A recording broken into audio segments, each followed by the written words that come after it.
parang mas marami. Okay, Yung coconut o she yung said a combo. Yeah, combination of three. Okay At lang? least at 20% So of coconut, coffee. cocoa, and coffee. coffee. Yeah, but yeah, chocolate is masyado kasi siyang strong for the so at least 10% of this. Actually, yung, To taste? yung chocolate mo and coffee, mas bitter yung Yes, chocolate. because dark chocolate ang flavor. Okay. And lastly, for the rest of 100%, for the coconut one. Holy crap. This is our signature cocktail, the Tropical Treasure, here.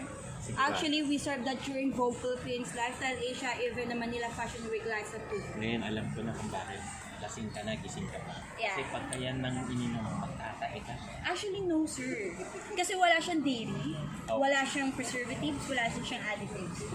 So, okay na okay din po siya sa may mga lactose tolerant.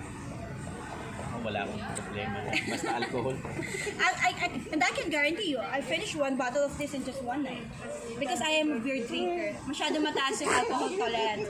Yes, sinasabi... Buti na lang hindi ko nilalagay yung face niya. Kung hindi, mayayari ito sa boss niya.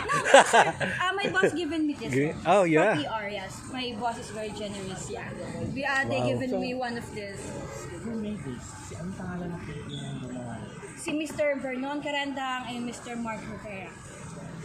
All the sa Filipino talaga.